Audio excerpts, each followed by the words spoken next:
Hi, this is Andy Reed, here to do my journal article post for MOL665, and I decided to go ahead and do a screen video with a PowerPoint for you guys to follow along with me today.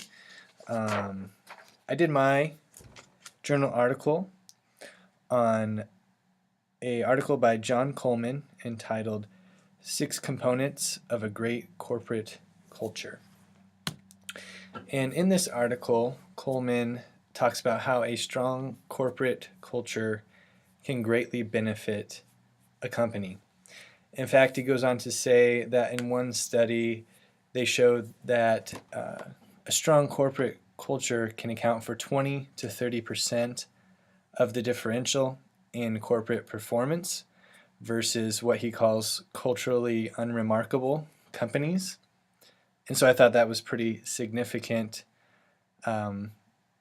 Basically, the bottom line is that companies with a strong corporate culture are more likely to succeed and they perform better than those who do not. Then he goes on to give 6 components of great organizational culture. And first, he added vision or mission. He kind of put those together.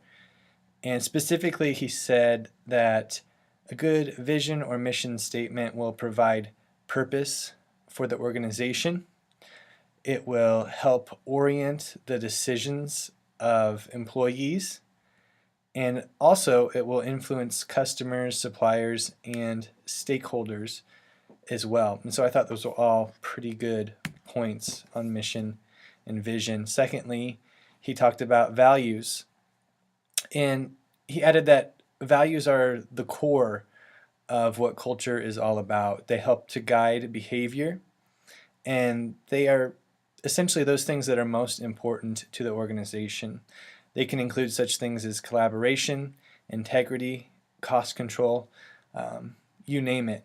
Those are things that are vital to the success of an organization, and an organization needs to know what those are, and they need to communicate them to every member of the company. Third were practices.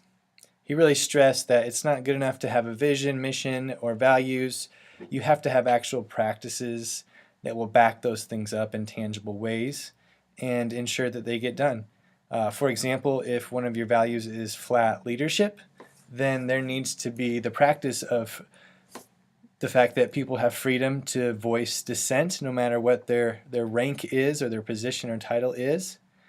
Also, if, for example, integrity is a value, people need to know that they have the freedom to raise a red flag. They're not going to get chewed out. They're not going to get fired. They're not going to get stigmatized.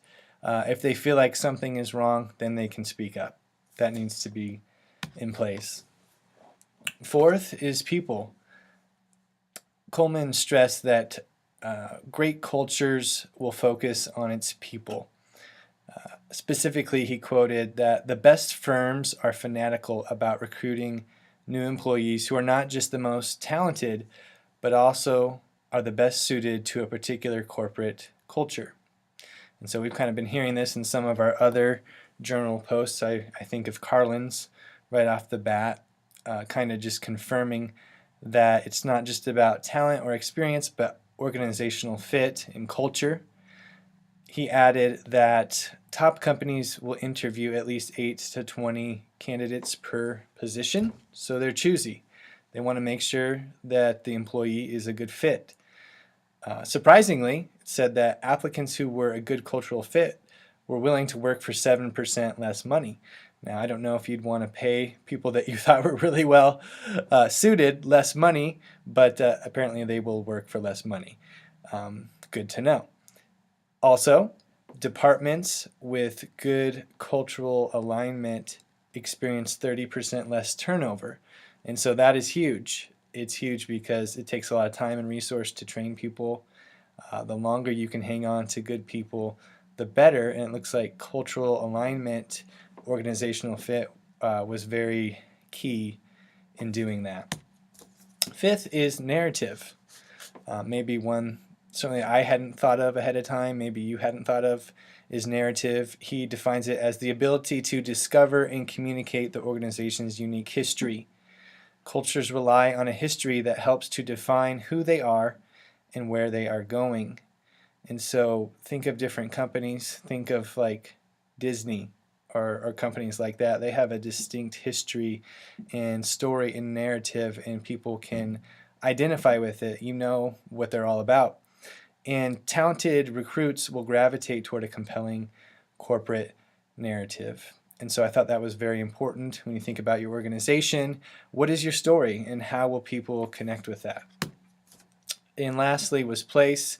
Talked about how physical, geographic location can strengthen or hinder a culture of an organization. For example, tech companies a lot of times are located in the Silicon Valley because that's the culture. They fit there. It just makes sense. For finance, London or New York City are great places where people gather to focus on those things. Office layout, for example, was another thing. It may encourage or discourage collaboration and social bonds. If you want to create a culture of collaboration, then you probably don't want everybody tucked away in their cubicle or their office with the door closed. If you want to create a family-like environment, then you probably don't want an extremely formal dress code or extremely formal meeting protocol. Things like that can really influence culture. Conclusion: culture is key to building a strong organization. You think about national cultures, ethnic cultures, those things are strong, and building the strength and the unity and the vision of where those people are going. Additionally, I would say that most organizations spend a lot of time on vision, mission, and values, but they probably fail to cultivate the other 4 components that were listed in this article. And in conclusion, I just want to throw a question out there. Which of these 6 components would you say that your organization needs to work on the most? Thank you guys so much for listening, and hope to see you guys soon at graduation. Goodbye.